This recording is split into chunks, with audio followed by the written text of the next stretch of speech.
The need to deregulate the petroleum sector has been a national discourse, and seeing it come into fusion and the emergence of the Dangote Refinery brings a lot to bear. And looking at the need to deregulate in order to tackle the issues about fuel scarcity and boost the operations of the refineries to a point where we can say that export can be ripe enough, to bring about big revenue to the country. Is a thing that we could call fresh air to the Nigerian lungs. And discussing this vital topic was me, starting from my extreme left. I have an economics expert, a lecturer at University of Benin, Dr. Presley Osemigye. Welcome. Thanks for having me. Good morning, Nigeria. And next to him is a public affairs analyst, and he is Frank Ehiosun. Thanks for joining me. Yeah, quite a pleasure. I start with the economic expert. Now, we look at what has been happening here. There has been a song about the need to deregulate the country's petroleum sector, that it will bring about ending fuel scarcity, bring about ending all the challenges that have been in the downstream sector. With the wake of the Dangote Refinery, do you see this as prospects, not just for the country alone, but the globe? Yes, of course. Let me give first kudos to, Dangote, to have the capacity and courage to bring to bear, his long-time dream. Because actually in 2007, he bought to Nigeria, refinery. Although the government that came in that same year, a few months, unturned, the contract. And given the fact that Nigeria was not ripe enough, that the oil sector was very critical as a dent to Nigerian economy. Right from that time, Dangote had been envisaging, the need to build, to go into the oil business, to build a refinery, specifically for Nigerian economy and for the rest of the world. In 2015, he did a lot of massive investment in that regard to ensure that the refining came into mainstream. But in this year, thank God that the refinery has been, commissioned by President. But I still have some of my misgivings about the rush in commissioning the refinery. Given the fact that refinery has not been tested, to an extent, refinery should run for a period of time, for example, 3 to 6 months, to ensure that to determine the capacity. Although they put the record at about 650,000 barrels per day. But that if it is fully operational.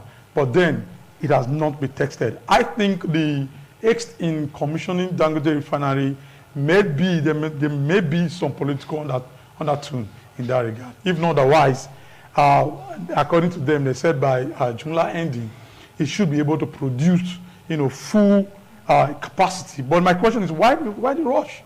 They would have waited. But let me come back to the question you asked. It is in the right step. It's going to improve Nigerian economy. It's going to contribute to Nigerian economic growth.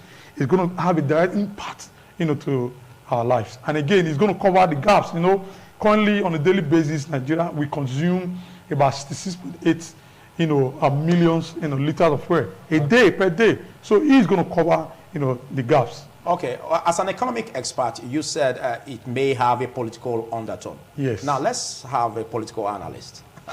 How do you see? What's your perspective about this whole emergence? It's worthwhile. It's interesting. It brings memories of both ill and good, in quote. Oh. Yeah, both ill and good stuff. I say that because credit should be given to Dangote as a person. My co-discussant emphasized the point just now concerning Dangote's purchase of the refineries, specifically for Kaduna, in 2007. Obasanjo concluded that arrangement barely 3 weeks to the end of his tenure. It was wonderful, no doubt. It was the blue whales. There were 4 people that made up the consortium. But Dangote had about 51% of the stakes in the consortium. They had paid for it already. A total of about $720 million US. The Port Harcourt Refinery was for about $561 million. The Kaduna Refinery was about $160 million. Now, Yar'Adua was a great guy, but one of the unfortunate decisions he took because of a resort to inchoate populism at some point, even Obasanjo said it then, Dangote was pained. It was the cancellation of that exercise, that purchase, that inspired him to say, okay, I'll get my own refinery. Now, the story of Dangote is the story of a man succeeding where a nation failed. If I look at Nigeria, I see presidents, maybe 5, 6, 7, 8, 9, 10. I estimate them in quantitative value. I don't put them in a tenth the scale I put Dangote as an individual. And that is the truth. Because we're talking about decades of failure of a system. If you listen to Emefele's speech yesterday, he affirmed that when they went across countries, that even stakeholders that they interface with were normally amazed and in doubt that, no, such a project was too mammoth for one individual to embark upon. Yet he did it. For how many decades could Nigeria not make provision for refinery that one man attempted and succeeded with? This is why I said it's a story of ill and good when I started, is that if that sales as at 2007 had taken as in, a place as programmed by OBJ, but for Yar'Adua's resort to inchoate populism like I affirmed earlier, by now Nigeria would have been swimming in the pool of abundance in terms of availability of foreign these dollars, call it now. He's an expert. I'm sure he will throw more light on that. That's because if it's not siphoned. No, it's not siphoned. There will be no. See, the only functional, productive, and profitable venture of the government in the oil sector before now, in fact, not just before now, till now, is the LNG, and it's the same format. LNG ordinarily belongs to government, but government sold stakes. Right now, government owns 49%, while the majors own 51%. The Shells, the Totals, the major multinationals. Since then till now, they make profit in billions that Nigeria gets every year. As Nigeria made anything for NNPC for so many years now. So that's why I said if that had been followed, okay, government still held 49%. It was 51% that government sold to Dangote and his cohorts in their arrangement. So it's a very, very unfortunate situation. Now, what Dangote has done it for me is so, so wonderful. 650,000 liters. In the wonders of... Barrels. Barrels. In the wonders of Nigeria as a country for being the #1 producer of oil in Africa for how many decades? The refining capacity that has been able to establish is barely 445,000 liters. That spanned over a decade and a half to get them fixed. The 2 refineries in Port Harcourt, the one in Wari, and the one in Kaduna. So one man could come and take the risk to do what governments, more than 5 or 7 or 8 administrations could not do. It's, for me, huge credit to Dangote, shame to the bulk of the people who call leaders who I think that's a beautiful feat. I think that's a beautiful feat, like you just said. But I'm trying to get your feedback or your response. On the political that Tony emphasized just now, I concur with him quite well. Yes, because he also said that it is supposed to be placed under test scrutiny for about 6 months before you're able to determine the capacity, in terms of production in barrels. But now it seems like a rush over this. I can bet on the fact. What do you think is going on in the environment? I can bet on the fact that Buhari and the administration so-called put pressure on this guy. I mean, I got to take some credit. Exactly. Since this is already said, I played some role with the barrage of complaints and criticism about my administration. Let me leave with something sumptuous. Well, you weren't there. I think that's a speculation. That's why I said I can bet on it. Oh. It's not a speculation. You can call it speculation because I said it. But there are patterns in human affairs. And so whether it's said openly, it doesn't remove the fact that it's a pattern that we can predict based on what has happened in the past. As I said, it's a very clear case. The issue of July hitting, the July ending is not is their first output. Output, yes, because it starts in NS by June. They may not hit maximum capacity before the year runs out. It's going to be in phases, to be in process. But it's good for the country. That's what matters most. Okay, well, I was going through the reports where it also said that the government, like in 2021, gave approval to the NNPC Limited, to buy up to about 20%, into the refinery of Dangote. And as at 2021, that left us with about $2.7 billion. Yes. Now, over time, the costs of running this refinery or producing it or bringing it to bear, rose up to over 17 trillion, about 19 billion rather in dollars. Yeah.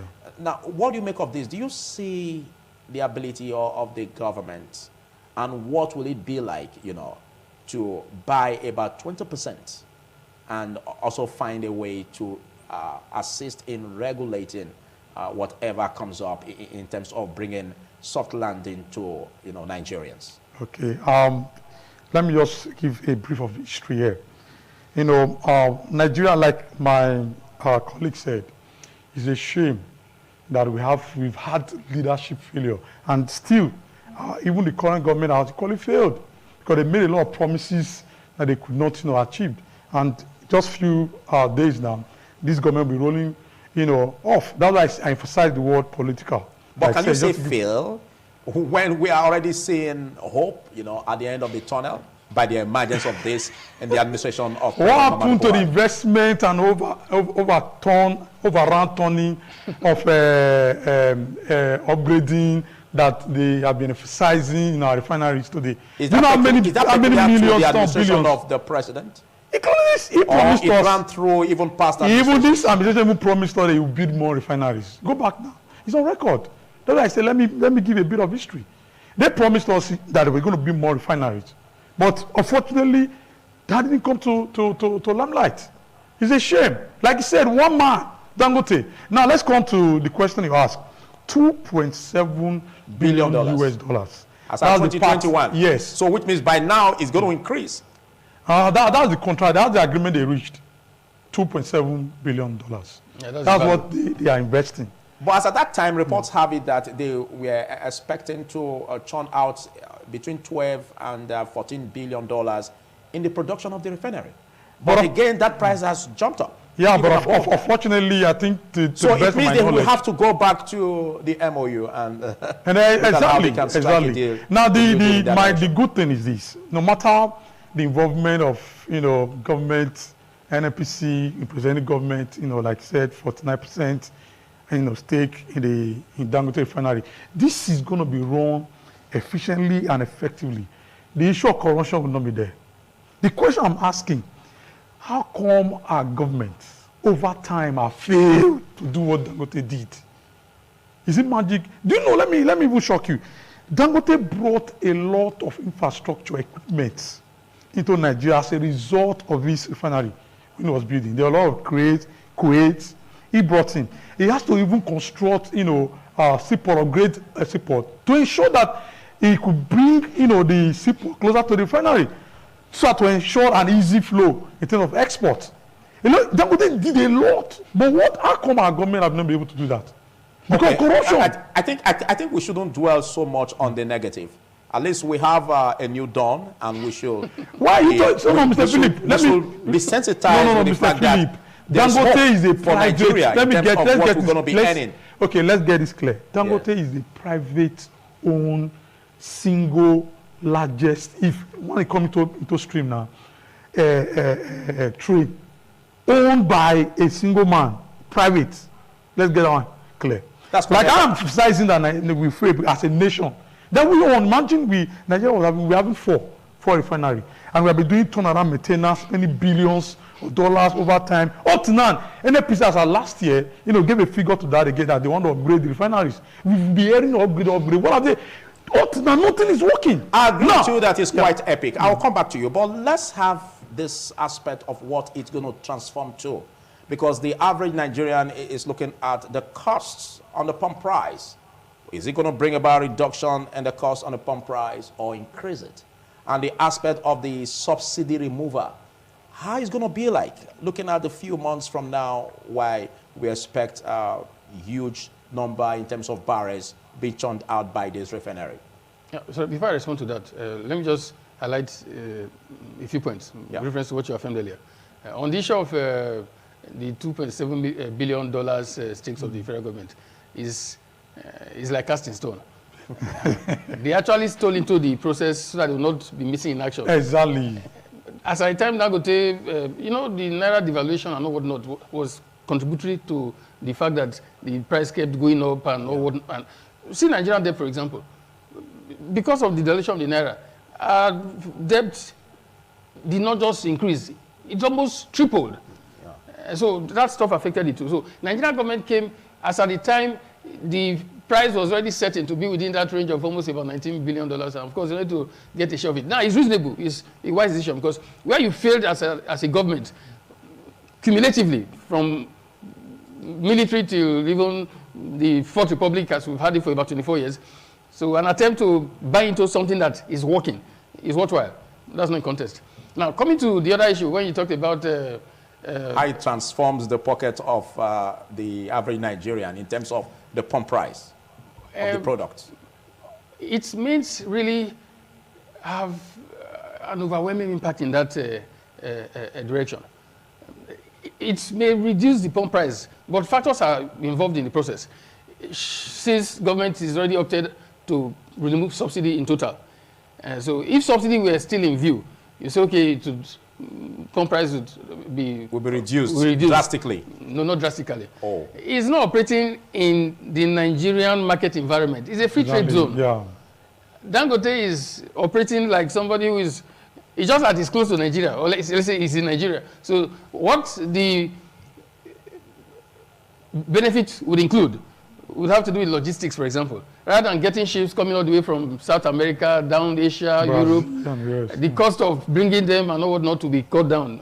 Those are the basic things, because the product is priced in foreign currency. Yes. Crude oil is an international product. So whether you are doing it in Angola, you are doing it in Morocco, wherever it is you produce it, there's that benchmark that it must certify, it must meet. So the price would not vary so much. And I think it's even worthwhile. The most important thing is that it will be readily available. And the pressure on Naira, the foreign exchange pressure would reduce quite. You heard what the CBN governor said. For so long a time now, ordinarily oil has been the main source of foreign exchange for this country.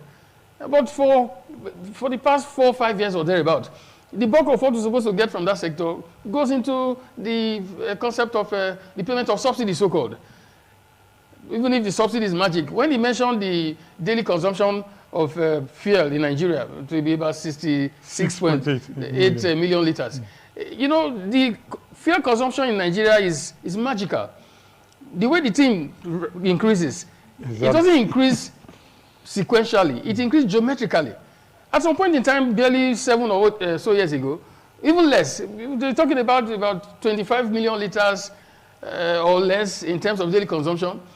In fact, last year, in a fraction of, in less than 3 months, consumption jumped by 100%. So it now seems as if Nigerians now drink crude oil. Yeah, because our population has not increased. There isn't any peculiar increase in other factors that will ensure more consumption. But don't forget the loopholes in our borders and the that is very dangers of, you know, marketers taking our products outside the country. Are you responsible for the loopholes? Are you responsible? You're not. I'm not. Who is paid with taxpayers' money to ensure the security of our borders? Exactly. It's government. Who is incompetent to man that sector? It's government. So the fact that all of a sudden crude oil consumption jumped from about 30 million barrels, liters per day to over 60 million liters in a fraction of 2 or 3 months, that magic can only take place in Nigeria. And it happens because of the culture of impunity. The Nigerian story is one that will make you weep and there will be no chance to bring out anymore because of the situation. Yes, because how many differences can we make? That's why I said Dangote is a celebrity. Compared to the, I don't want to cast undue aspersion on leadership, but they deserve much more than that. That is the truth. In this country, was it not last year? The Minister of State for Mineral Resources is in the papers, in the dailies, it was in the news, that Nigeria lost about $9 billion just from one resource, not even crude oil or other very special stuff, gold. Now, the same country that lost about $9 billion that cannot be accounted for, based on people going to extort and deal in it without government that is supposed to be the guy in charge of coercive force to ensure that things are normal, is going to look where to borrow $3 million, borrow $1 million. The Nigerian tale is a show of shame. That is the truth. That's why I said Dangote has done the magic that our leaders are supposed to be weeping in shame.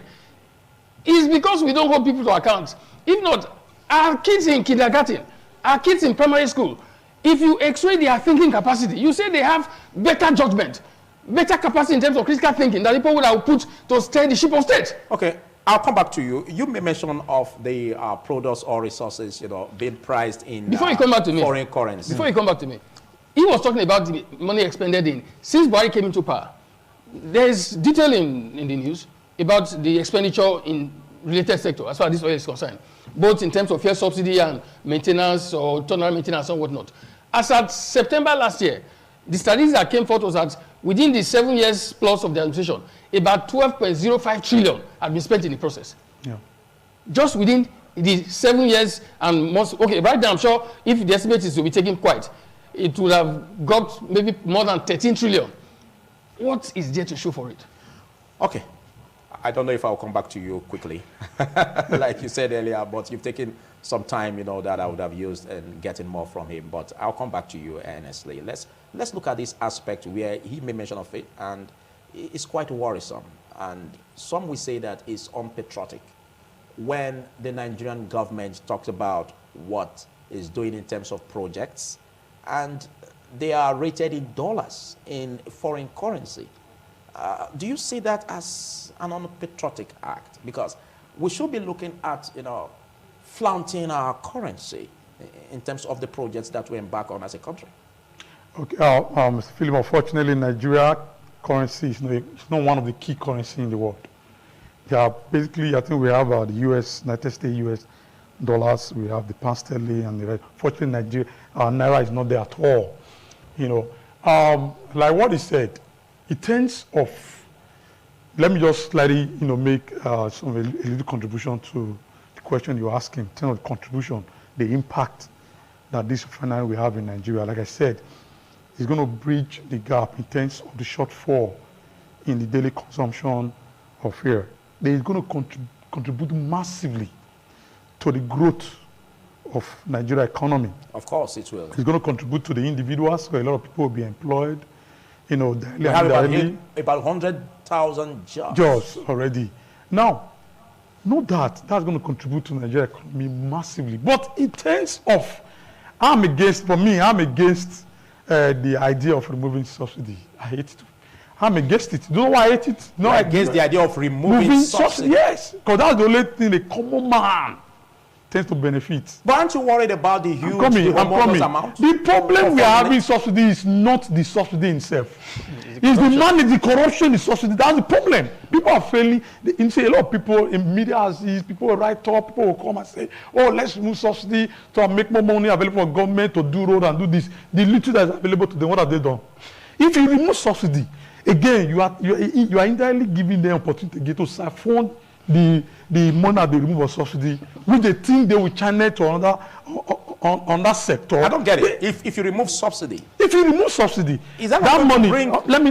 I'm coming. Okay. Show to me in terms of prudency, how efficient in managing our scarce resources. Any government, show to me. I'm not an economist. Hold on. No, I'm coming. Let me finish. Let me land. I'll still come back to you. But just to guide, look at the amount, the humongous amount for subsidy. Like the reports have it that if the government is to continue for the next 6 months on subsidizing, we'll be looking for 3.6 trillion naira. And Nigeria's budget is on the deficit. Thank you. Who gives the figures? As an economic expert, yes, do you still encourage us to go on this? Who gave that figures? I like that. Now, has NAPC been able to tell us the actual quantity of fuel that is being imported into Nigeria as of today? How many? We have been asking you. You are a journalist. How many? What's the figure? Are you saying you don't trust the statistics? Yes, certainly. That's the point. The law of corruption is so embedded in subsidy, because they've been able to scam Nigerians. Because they make us believe so much that there's if you don't remove the subsidy, Nigeria cannot function. It's a lie. Other countries, United States, subsidize products. Canada does same. A lot of other advanced countries, they subsidize the products. What government should be thinking is how to manage and remove the massive corruption that is there. Okay. Let me tell you, in terms of crude oil theft, it's not a common man or even a middle class that embark on crude oil theft. The same wealthy Nigerians are the ones doing it. What happened to the discovery, the pipe linking to whatever? Have you heard anything about it again? Okay, but I think it takes the middle class to even engage even what's it called, this quackery and the rest, bunkeries and the rest. You and I cannot do it. It costs money to do that. Until we sit down and evaluate these, subsidy things, we are going to remove subsidy and make Nigeria more poorer. We are going to make Nigeria poverty. Now, let me tell you, maybe you don't know. Nigeria poverty rate as of today has increased. Nigerians are suffering. If you remove subsidy now, you're going to throw more Nigerians from middle class into the low class and throw more people in poverty. Okay. And again, it needs your government to sit down holistically and think about measures to remove the drastic and Dracula corruption in that sector. They say they want to remove it. If you remove it, obviously the campaign is that let's remove it so that we have more money to do other things. There are other things that are throwing there, other sectors, they will also embolden. I'll come back to you. I'm not an economic expert, but I was expecting that you wouldn't bring. I will not subscribe. That's my personal view. Yes, that would seem my personal like view. Being pessimistic. No. It's my personal view. I was thinking we're going to bring a view that will look at the brighter side of removing fuel subsidy. You know the havoc that fuel subsidy has done to the Nigerian mainstream in terms of the petroleum sector. Do you concur with what he said? To an extent. I think his argument isn't hinged on subsidy as subsidy per se, but subsidy management. That is the challenge. Now, you see, the complaint about subsidy, even the former president of Nigeria, Jonathan, was alarmed. It was a few months or weeks ago, I can't remember when I read it in the papers, over the same issue of the fuel consumption, reference to subsidy, of course, that is in consideration or in view. That's the former president. So many people have spoken. So when government operates, unfortunately, I say, like a criminal enterprise in a sense, there's lack of confidence. The people would suspect the government even when the government chooses to tell the truth. That's where we find ourselves. Subsidy is practiced the world over. It depends on areas of comparative advantage. Okay. In the US, for example, subsidy is in agriculture. There are sectors where they of course, make it a priority. In other countries, they do so too. Like I say, I've said in a discourse here in the past, that subsidy is never permanent. It's normally specified, sector targeted to achieve certain aims. Now, the Nigerian subsidy challenge is a function of government's incompetence. Ordinarily, subsidy was removed from diesel. Subsidy was removed from kerosene. Yeah. Even what they call it, the jet fuel. Yes. All those ones that subsidy had removed from as far as 5-10 years. What is the improvement in that light? Mm-hmm. You see, the problem we have in Nigeria is the incompetence of government. Subsidy has been removed in this country more than 8 times. Abacha removed subsidy. That's how they set up PTF. They say, okay, the money will be used for other purposes. Obasanjo removed subsidy. Increase the price of fuel. They set up his own stuff. They say he's made for another purpose. How many times? The last person to remove subsidy is the same Buhari in 2016. He made the announcement. I watched it on TV. He even said there was no subsidy. When he was campaigning, he said there was no subsidy. Yes. But when he came in, he accepted the fact that there was subsidy. He increased fuel from 87 naira per litre to 145 naira. It was subsidy removal. But see where the blame lies. It is, like I said earlier, the incompetence of government. Now, they forget that removing subsidy is not coterminous with due deregulation of the downstream sector. Yeah. So what they call removal of subsidy is actually not removal of subsidy. It's actually a case of price tagging to make the price at par with international benchmark, Yeah. without considering the vagaries, the variables that make the prices change. Exactly. The fact that I fix the price right now to be at par with what is expected or what is going on at international level, if the vagaries of the market change the price tomorrow, is that not stupidity to say you have removed subsidy? Yeah. When the vagaries make things change and the price go up suddenly. Exactly. So all this while, all they have been doing is price tagging, and they call it a subsidy removal in their folly. Unfortunately, Nigeria has had the best of times to remove it in total. In 2012, under Jonathan, what was the value of the dollar?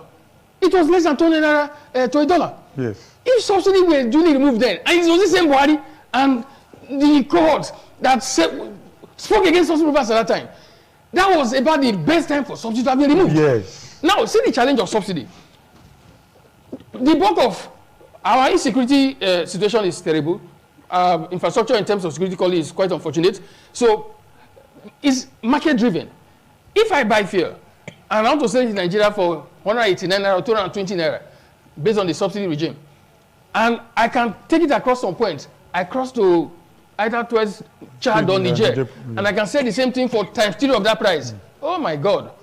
It will take patriotism beyond the viewpoint of Aristotle and Socrates to sell it within the Nigerian sphere. We can have access to sell it there. Yeah. So that is the challenge of the subsidy regime.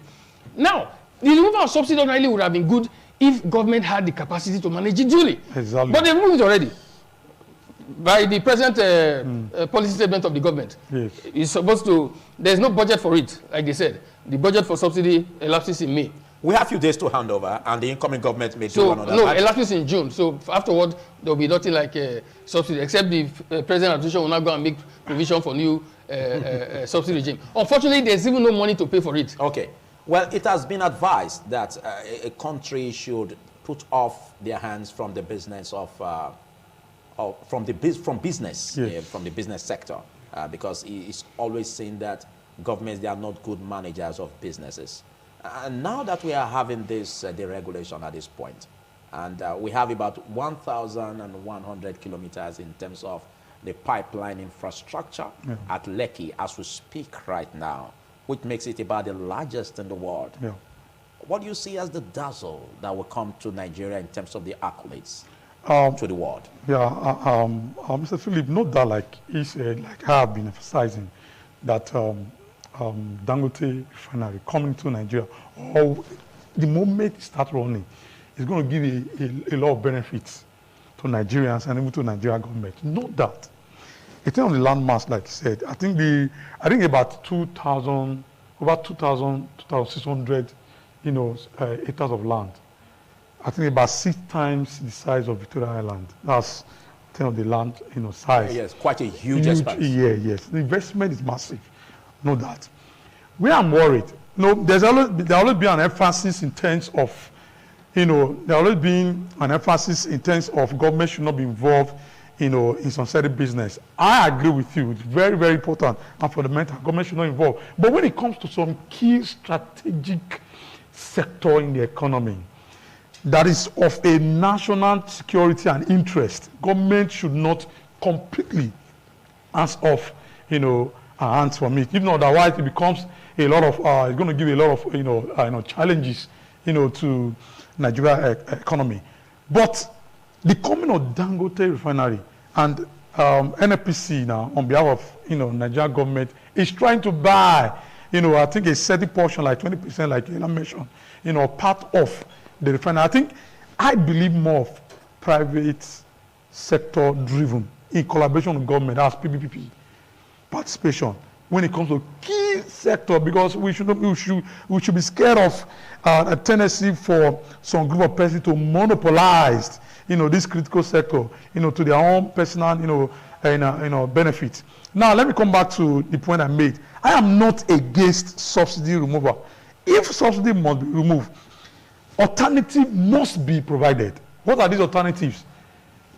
If our refinery is not working, fine, thank God for Dangote Refinery is coming to be now. At least it should be seen. But remember, like my colleague said, that it's going to be priced in terms of foreign currency.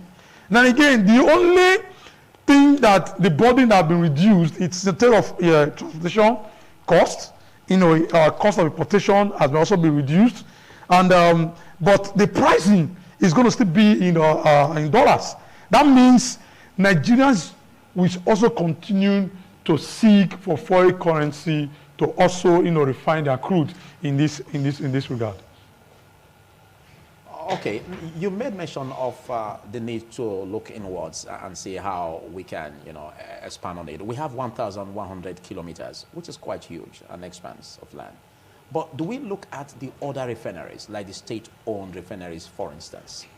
How can government leverage on that? And again, the 20%, buy-in of the NNPC as approved by the government into the refinery, do you see that as a safe zone that will make it impossible or near impossibility for the government to monopolize the rules of engagement as per the private sector in that regard? And of course, they can monopolize it. But on the issue of that 1,100 pipeline stuff, it's actually the distribution network, and is the highest in the world. Okay. There's no refinery, no country has such span. So that's laudable. Laudable is an understatement. That's why I said Dangote is a celebrity in his own class compared to the bulk of folks we call leaders in this country. That's the truth. On the issue of the influence of the government in regulating what is obtained from the refinery. It's not a government business. That they have 20% stakes actually already shows the voice that they can bring to the table. So they don't, yes, they will have stakes, no doubt. They'll play some rules based on that 20% stakes. But if you own 20% of something, what it means is that your level of contribution in terms of argument or voting power when matters are to be considered, of course, will be within the purview of that 20%. So would that not again help in checking against issues of culture of impunity, like you said? No, the culture of impunity is actually a problem that has to do with government, unfortunately. Yeah, public sector. This is ITV. It's been existing for over 2 decades. We've never heard of 1 naira missing. It's only in government circle, not just government circle, but in Nigeria, because you don't quite hear of it in other countries in West Africa. I'm not even talking about Europe or the frontiers of the African continent. Even in West Africa. I've told you before, one of your staff, I'm one of your staffs, about 2 years ago, thereabout. I was in Abuja, headed to Benin. He came in from Ghana. In the airport lounge, while waiting for the flight, he told me about his experience in Ghana. When he told me, I laughed. I said, Ghana did not make an announcement on TV. You had a first-hand experience with the police, and you have a testimony to share. If you take 1 week break or 2 weeks, just travel across 5 or 6 countries. I'm not talking about Japan to those distant other places. Within West Africa, you see what goes on there, and you know that what goes on in this country is quite a sham. That's not a contest. That is very, very clear. Now, on the issue of the Dangote Refinery, like we're talking about. And tackling culture of impunity or the influence of the government. So, influence of government, we've talked about. We'll not even come there. So, to even digress a little. Because we were talking about the political undertone on why the rush. You brought that in, and you took the meal and even expanded on it. It's a pattern. There's no contesting that fact. So in that same fashion, though we don't have the statistics to determine why Dangote has nothing to lose. But in that same fashion, aren't you worried that there could be a contagious effect? No, Dangote has nothing to lose by conceding to doing it possibly a few weeks earlier than he planned to do. Okay. It's mere courtesy to the man who, to an extent, supported the successful completion where necessary. That's not a contest. The point is that this issue of government having no business in business, I can tell with all sense of confidence that even when that is said in some climes, in Nigeria, it is said in abuse. Exactly. I make bold to say that government has business in business. But it is a component of government's stake in business that matters. When they say government has no business in business, in Nigeria, it's not used to cover government's indiscipline, incoherence, incapacity to do things duly. If you go, I'm not talking about Europe, Asia. I'm talking about countries in West Africa. Go to agencies of government. Go to train stations. If a train is supposed to arrive at 6 a.m., it will be there 6 a.m. Go to any government office in Nigeria, and you see the prevalent dysfunction. So, rather than address the issue, when they say government has no business in business, it's from the standpoint of government being an agency that is primed on service, primarily. even where profit is made, is not for government as an entity, but for the people, which is equally anchored on service. So because of that standpoint, they say government has no business in business, because the regular businessman is driven ultimately by profit. Yeah. But government is driven ultimately by service. But in the Nigerian case, in the aspect of service and administration, government is incompetent. Okay. Now, I have said it before. Government's incapacity to do business duly in terms of regularity and administrative as in fitness equally shows itself in regulation. Because the man who you say has no business in business, you give him a mandate to regulate the businesses. And what he will do when he's doing it, he will be doing it behind the scenes until things get messed up. Yeah. That's why we are limited in progress on so many fronts. Let's look at the indices in terms of what the federal government will benefit from, in terms of what we accrue as in respect of revenue as a result of this 20% buy-in to the refinery. Do you see that as what we term in the benefit of the government in terms of having a huge revenue base? Nigeria, we have been swimming in the wealth of oil since oil was discovered in Olobiri in Port Harcourt in 1957. Stand to be corrected, or 1957 59. Then, since then, Nigeria have undergone a lot of, excuse me, a lot of money came in through different means into Nigeria as a result of the wealth of oil. So this Dangote Refinery in terms of percentage is not just the first time we are hearing a lot of contribution. My point that I'm worried about is the culture of impunity as measured an institutional failure in Nigeria. But that is being tackled because this is a private sector. No, I'm coming. No, you're looking at the contribution to Nigeria economy. What they will stand to benefit. That's the question you ask me, if I get it correctly. Okay. So, in terms of benefit, is what I'm saying. Okay. Even if, and that benefit is going to come through NNPC Limited, who is standing on behalf of Nigeria government and the Dangote Refinery. Again, reporting system, will there be sincerity and openness? Like I said, there's a lot of institutional failures in Nigeria. That is why it's a common thing. People will say, oh, if you slap me, if I slap you, go to court. Because they believe that there's a lot of institutional failure. Like he has mentioned, people say, oh, government should not have business in private business. Government should do. Especially when that sector or that business is very critical. Most especially as it pertains to regulation of prices, for instance. Exactly. When it's very critical to the economy, government should be involved. If not otherwise, it will be monopolized. Duly to the benefit of people that are involved. Government should be involved. But our emphasis now, going forward, my emphasis has always been, let us strengthen our institutions. Our institution needs to be strengthened. Nothing will work in Nigeria until our institution is strengthened. And that is the honest and the gospel truth. It's not benefit, no doubt. A lot of you benefit to come into the Nigerian government. It's not a contribution, even in percentages. But my fear, my worry is, won't this money also be looted? The money will be looted. Like your emphasis about the issue of subsidy removal. I keep saying that.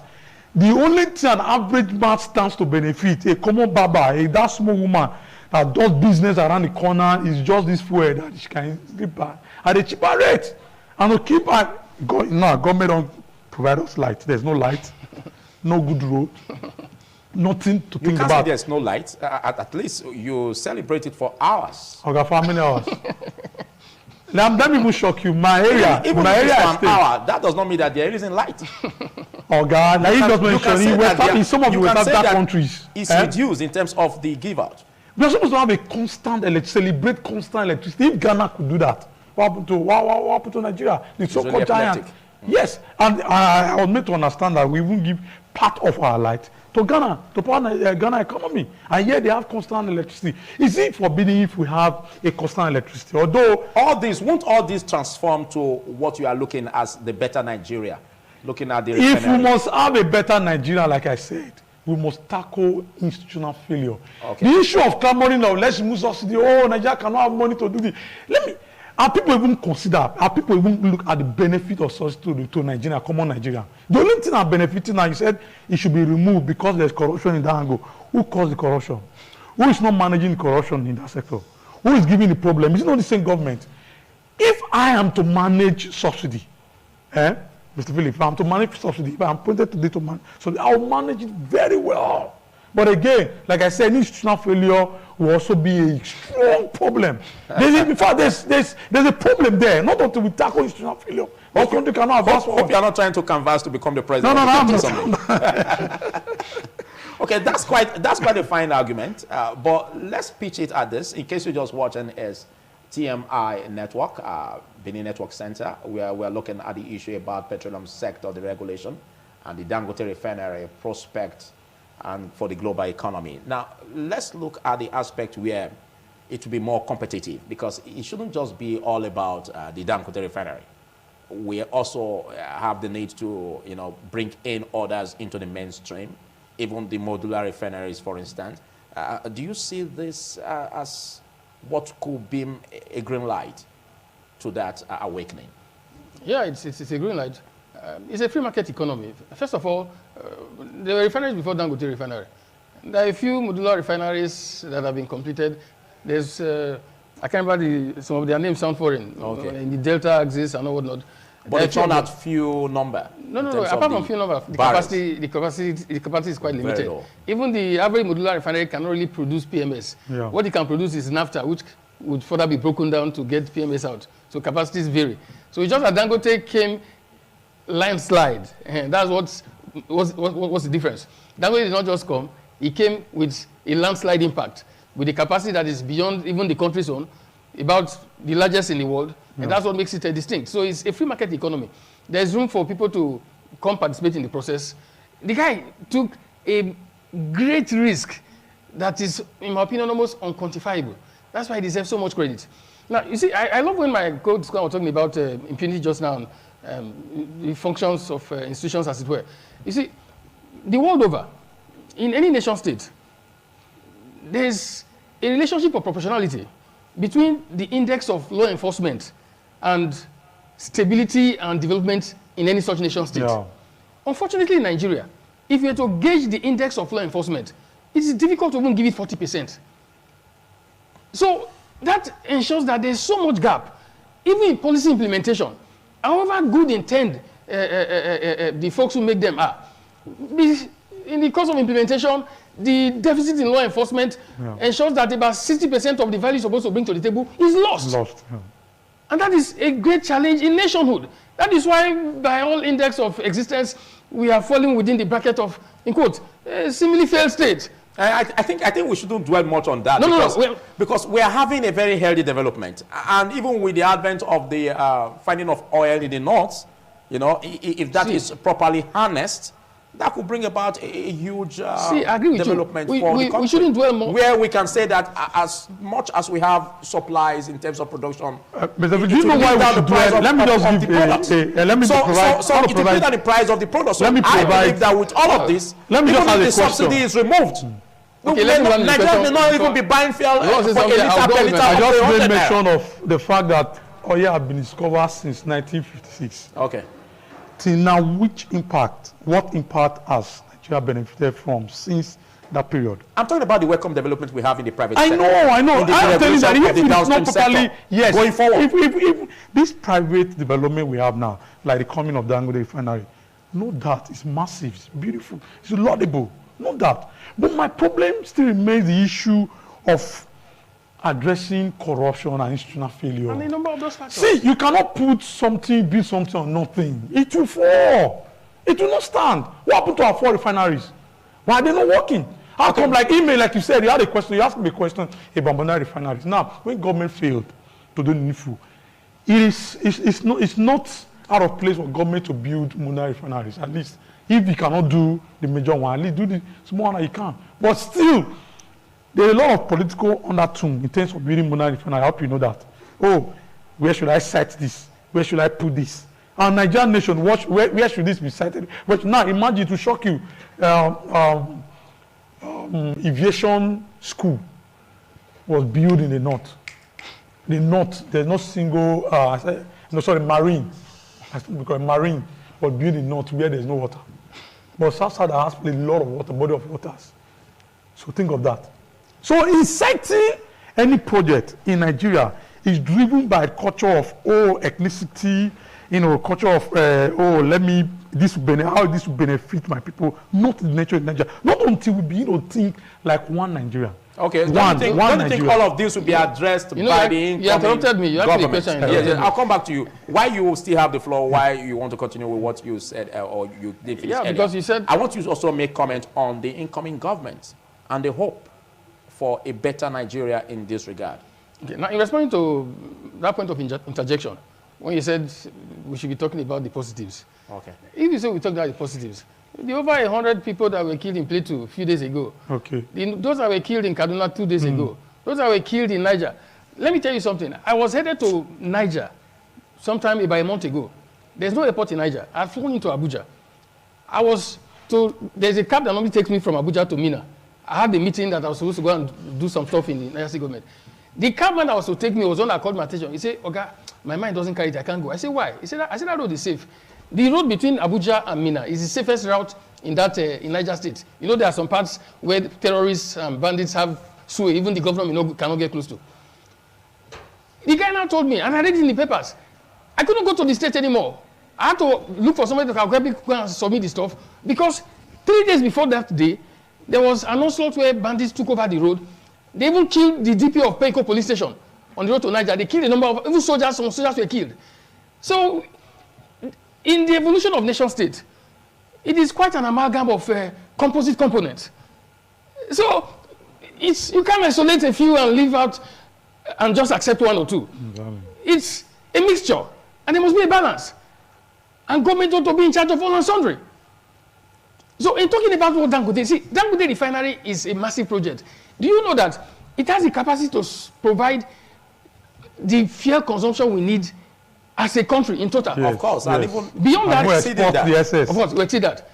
By estimate. that's if we are to go by the capacity we are hearing as reports. No, the capacity is not government stuff, so it is properly estimated. It is funded by international institutions that have integrity. It's not just Dangote's call. So everything is stated clearly, because people's money are vested in that process. So at least you can trust the process. Definitely. It is estimated that in a barrel of crude, when refined, what you get out in the long run is about 170 liters of a distillate or derivatives. And crude oil constitutes a little more than 43% of that. So by that estimate, we have quite a lot. Now, do you know that this asphalt that they used to do roads that will go to import, what Dangote's refinery can produce in that light, it's not just that it will be enough for us to use in Nigeria. Countries in West Africa would have access to it. Exactly. The benefits of this investment, they are massive. Massive, no doubt. When quantified, I dare say, it's almost much more than the effects of how many additions of government in trying to transform Nigeria in one light or the other, which was a step taken by one man, by his foresight and sense of discipline. So the lack of discipline in the Nigerian system, of course, is a horse of different color. You talked about the incoming administration. I wouldn't hope is the food of mankind. It's the only thing that keeps everybody going. You are a bit calculative at this point. Yes, of the incoming administration. I have to be calculative. Bola Ahmed Tinubu, by his, I'm not quite his fan, but by his track record, I'll give you some credit. I say, okay, in the Nadiko days, in the struggle for the democracy to be installed in this country, he played quite some role. And some of such patterns don't easily get erased, where you're coming from. So he may not be an angel, he may have quite some shortcomings in a number of areas, but I think that by his stature and where he has played some roles in the past, he should do much better than what we are presently. Okay, although we are looking like what we have on reports, like what we have on reports. Thinking of Buhari when Buhari was coming to be. Yes, like what we have on reports. I think we may not be too safe to make mention of the name of who will be in the incoming government, because we still have this whole suspense, like on a pendulum swing over what the Supreme Court decision may be like on Friday.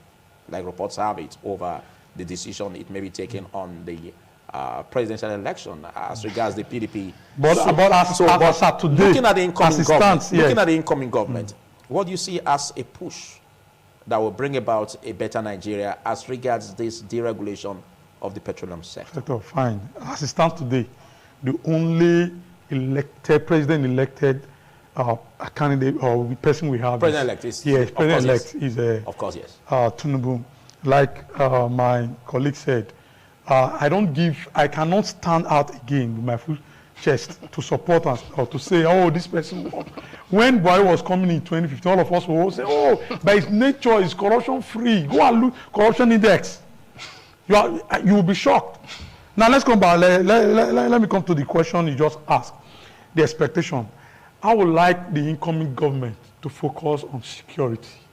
Honestly speaking, no nation in the world will transit or will progress. Don't forget, I said as regards the deregulation. I'm coming here.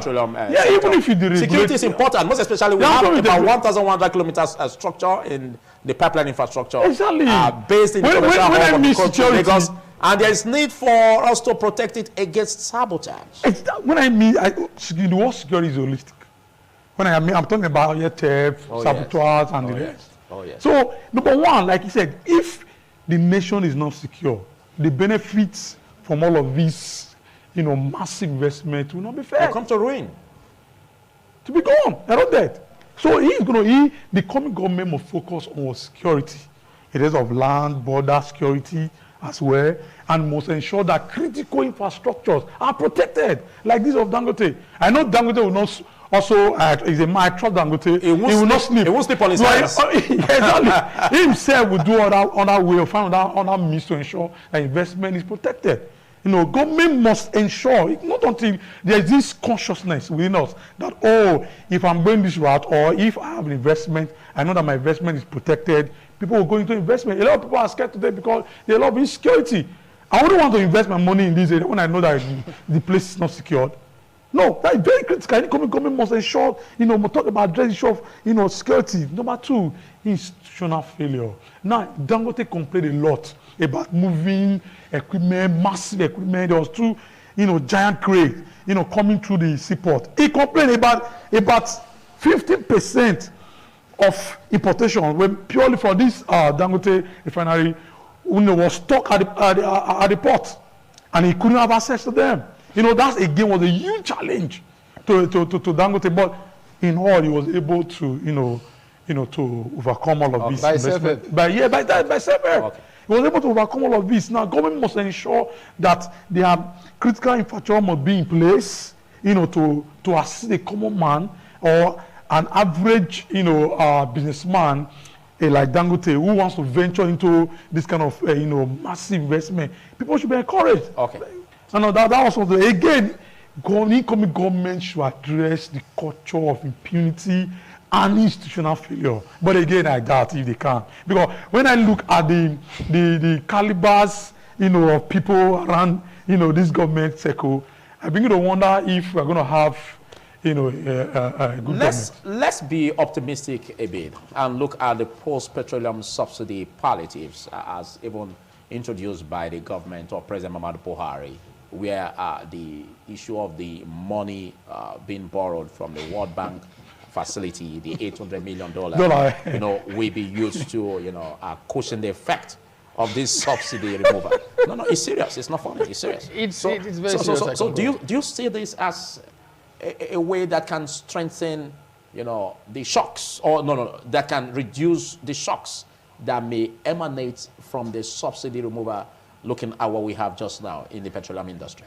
You see, this stuff you said just now, if not that one day, I would have started shedding tears because of the impact it had on me.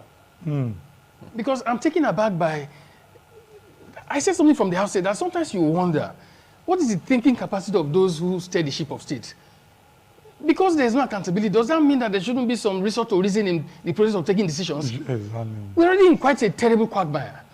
You want to go and borrow another $800 million to give people money, 5,000 naira per month. To what end? To do what? For what purpose? Not just people, as in those who are seen as the very, very poor. See, let me tell you. May be vastly affected by this subsidy removal. See my point. Don't you also share in the reliefs that could be given to these persons? No, it's not a relief. It's an expansion of the criminal enterprise I talked about earlier. Oh. It's a trajectory. The amount that has been spent in the past 7 years of administration, they've been doing this for so long a time. What impact has it had on the poverty level?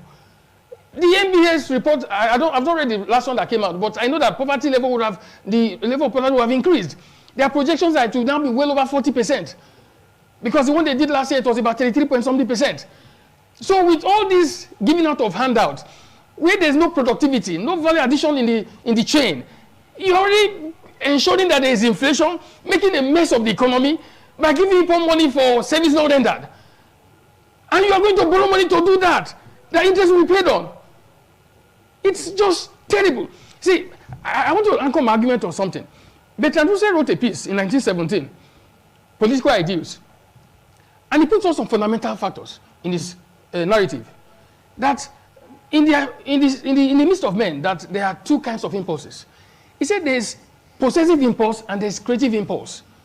That the possessive impulse pertains to personal, as in aggrandizement, getting as much as possible for individual benefit and what, of course, you want to do, so-called. He said, but the creative impulse ensures that stuff is done for others, for public good. So in that piece, he highlighted the fundamental, that the essence of government is to a very large extent, incentivize creative impulse, while you limit, diminish to a very great extent, the capacity to manifest possessive impulse. But Nigerian government, unfortunately, as a matter of practice, seem to be driven by possessive impulse, which make leaders take offices and not thinking about what is there for the good of all and sundry, which is supposed to be the essence of government. How do we change the ensuring narrative? The greatest good to the greatest number of people. How do we change the narrative? Within the shortest possible time, and as much as possible in the medium, long, short and long term. But what we have here is different. That is what is reflected. See, in furtherance to what Bertrand Russell wrote, the possessive impulse of man, when it comes to government, if priority is placed on it, the loss in terms of benefit to public good is commensurate to the allowance given for possessive impulse to find expression. Unfortunately, in Nigeria, that expression is limitless. That is why you ask yourself, how come in private institutions, in private agencies, in ITV, for example, you never hear that money is missing? But in every level of government, money keeps missing as if the tap is left open permanently. It is systemic. Money doesn't get missing like that in other small countries in West Africa. We're not talking about Europe. But the system here is set so that government is like a basket where water is poured and there's no detention. There's no detention. And it's going on and on and on. That is what we are going to a point. As of December, I watched on Arise TV yesterday where they affirmed that debt to revenue was 112%. The last we had before then was that it was 97%. As I tell you, they said 97%. What it meant was that what every 100 Nigeria gets as revenue, 97 kobo is used to service debt. Yeah. Right now, by the CBN report, which was detailed on the Arise TV, I watched 2 days ago, what it meant was that if Nigeria makes 1 naira, we need to borrow 12 kobo to add to the 1 naira to service debt, not even to pay the debt. So we are going down the ladder. See, Nigeria took over from India in February 2018 by the publication of World Poverty Clock as the poverty headquarters of the world. Okay, but that's scared. Hold on, That's scared viewers about. No, we are not getting scared. We have to be realistic. No. Hold on. I want you not to be a prophet of doom. I'm not a prophet of doom. I want you to bring the way forward in terms of healing the process and giving a subtle appeal. You know, okay, I'll end with that viewpoint, please. To raise viable objectives that will take us from this negative trajectory. I will end with that. When I talked about the World Poverty Clock assertion, February 2018, when Nigeria overtook India as the poverty headquarters of the world, barely 2 years after, Bretton Woods institutions brought out the statistics. You know the Bretton Woods institutions, the World Bank, the IMF, and all whatnot. Yeah. And what was that statistics? It's in the papers. You can Google and find it. They projected that if the present economic trajectory of Nigeria is sustained, 10 years from that time, which is, by this estimate, we're talking about 7 or so years from now, that 25% of the world's poorest people will be in Nigeria. I am telling you, my brother, I travel a lot because of what I do. If you go to some parts of the north, you know that you are in paradise in this part of the country. Exactly. The poverty and the suffering is intense. Now, when you say, what do we do? Nations don't fail by chance. Neither do they succeed by chance. It is intentional. And that intention is only a reflection of the people's choice, which is tantamount to the cumulative purport of the people's proclivities. expressed in the pressure put on leadership to do the right thing. Rwanda was written off how many years ago? Go to Rwanda today. See the story of Rwanda. Ghana was, at some point in time in Nigeria, Ghana must go. That's where the story came from. Go to Ghana. The last time I went to Ghana, you just be asking yourself, these guys did not go to Europe to import stuff. But that's a small country as compared to Nigeria. Okay, as compared to Nigeria. Now let's go to India. The largest span of land we have here. Hold on. The heterogeneous background we have here. Yes, it's a small country. You give the government some accolades. No. Keep Nigeria as one. Hold on. In spite of all of this. Philip, can you hear him? It's a small country. We all grew up in Nigeria. In the 80s, in the 90s, you find Indians rushing here to come and look for a job and teach. Even as early as the 2000s. Where is India today? India is not just a first world economy.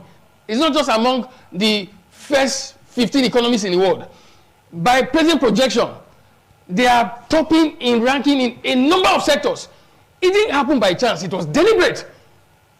In the 80s and 90s in this country, people come from the Arabian region, from Asia, to come and school here. They come for hospital treatment. I read a piece when the king of Saudi Arabia came for treatment in University of Ibadan Teaching Hospital. That was barely 2 or 3 decades ago. Today, go and check medical tourism by Nigeria. So we were doing well at some point in time. See, South Korea, that is a first world country today. My brother, go and check statistics. In the early 70s, when they mention Nigeria, you don't think of South Korea. Some of the countries you call Asian tigers. Go and check the days of Awolowo in the First Republic. When Nigeria was, okay, let me land up with this point. Do you know this term, giant of Africa? It didn't come by chance. That phraseology, giant of Africa, it gained prominence in the mid-60s. If you read Lee Kuan Yew's book, from a third world to first world, he wrote about even his experience and perception of Nigeria in that book. It was a country rejected. He said he was going to meet the major powers in Europe. All of them were not interested in coming to invest in Singapore. A country that was just pushed off from Malaya, not of their own choice. They didn't ask for independence. But Malaysia, then Malaya, was not even interested in them because they didn't contribute into the system. Now, he said those countries or major powers, they said the direction of investment was Africa. Where in Africa? Nigeria. As far back as 1965. 15 or 20 years after, the same Singapore, that was not a reference point for investment. The population of Singapore is similar to that of Edo State. But today, Singapore's GDP is about equivalent to that of Nigeria. Yeah. Discipline, choice, decisiveness. All right, deliberate acts. Deliberate, of course. Taken by the government. Success is not by chance. It's deliberate. Okay. With some hint of consistency. Okay. Let's anchor this discussion to a tail end where you have your points in respect of how to make Nigeria better in all of this. Like, I think my emphasis, like he has said, my emphasis has always been on addressing institutional failures. Everything he has said is Singapore, even like other countries has mentioned, even India. You know, there must be this culture of, deliberate. You must deliberate in policies. Policies are deliberate, effort of government to change, channel toward change, to change a particular direction of activity that you are not seeing or you doesn't like. You must be deliberate. And in being deliberate, that means you are going to cover your eyes against whether it's going to offend your people or not. Or sentiments. Yes, against all sentiments, against all what. But what we have in Nigeria is more or less like, if I do this, how will Philip feel? If I don't do this right, how will my people? You see, the problem we're having is my people inside Nigeria. American is very patriotic. They can spend the entire budget just to rescue a day-old American born anywhere in the world. They will spend the whole of that budget because why? They believe in the dream of America. I think that's why the president was even saying that he is not going to be looking at sentiments when it comes to unity of government in his cabinet, but rather he's going to look at competence. Competence, and then we have all this old labaloo surrounding the issue of who become Senate president and the rest, political zoning and the rest. No, I'm looking at the president-elect in Bola Ahmed Tinubu. Oga, to be honest, I have not seen, and let me not be pessimistic, I have not seen any game changer as far as Nigeria, the issue of Nigeria is concerned. You mean even the incoming government? I doubt. I don't have confidence again. I said I gave the impression that you are entirely pessimistic. All the entire confidence I had then Yeah. Quote, because when Buhari was coming, all of us, oh, Messiah have come, Redeemer, oh, it's corruption free, all of that. Where are we today? But don't forget, Nigeria is worse don't forget, he also came with some scores, you know, that we are celebrating today. One, mention one. Exactly. Why you seated here today? Power. Is it not happening in his administration?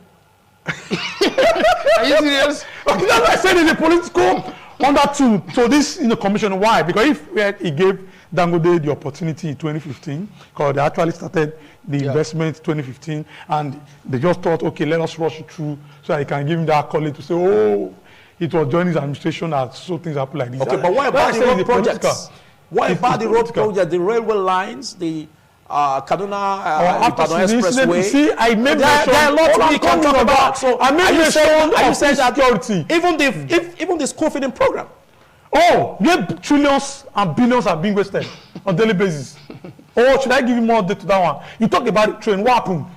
Single strike. Have they continued the train project now? And money was borrowed from China to that regard. Where is the money?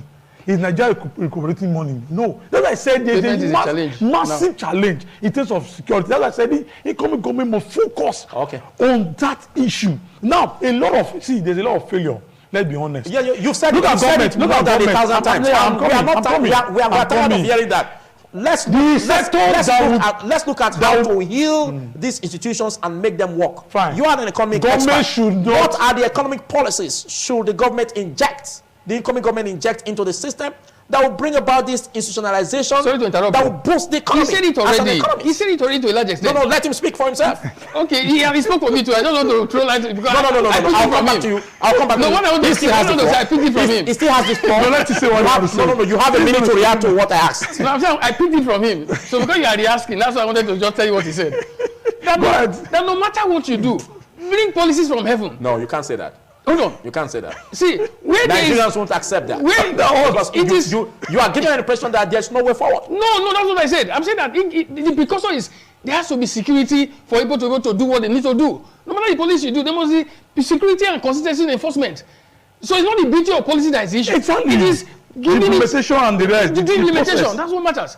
The process. Do you know that FIRS, the Federal Revenue Service, about 2 years ago, they opted to go digital, where everything will be done online. Online, yeah. The organizations went on protest. They said, no, it should be done, the members of staff. Yeah. Guess what? The months they went online, the revenue they made they had never made in the history of Nigeria. Right now, from the comfort of my home, my company, I just want to check anything, I go. You do it with ease. Because of the lack of the human interface, the agency is making more money. Because previously, people cut corners because of that. So that's looking at the brighter side. It has happened there. Okay. It happened so okay, see the railway station. The challenge of payment now is now an issue. Yes. They don't want to make the booking online like they do with airlines. When they did it at Abuja Kaduna Railway, you can be here, you are going to Kaduna next week. You fly to Abuja, you already have your tickets because you booked online to travel by train from Abuja to Kaduna. But the one in Edo State here, or the others that are not online, oh Lord my God. You buy tickets, your seat number is so and so. When you get to the train, you see 3 people having one seat number. Very unfortunate. We'll get it. Let me round up my point. We'll get it gradually. Now, education is another area that incoming government must look into. Focus on. They focus on. Because education provides the basis for development. Any nation attempt by any government to underplay education, such a country can never grow. That's why you are not saying that because there's a massive. We wouldn't call that sentiment because you are a lecturer. No, I'm not. No, I'm not. Basically, if any economy must grow, education is key. To look into. Mr. Philip, how will you feel? In order to carry out researches that will also help to deepen the benefits that be accrued to the people. Yes, lecturers were telling government, oh look, there's no massive infrastructure in education. There's no equipment in the lab. There's nothing to do. Government, come and fix this instrument. We went on strike for this purpose. To call the government attention. What did we get for it? Our 8-month salary was seized. Okay, but don't you using the hands of the law? Don't you have hope that the incoming government will give you? I'm not interested in salary issue. I'm talking about institution. I'm building institution. I said, look at the intention of ASU. Exactly what they were to draw.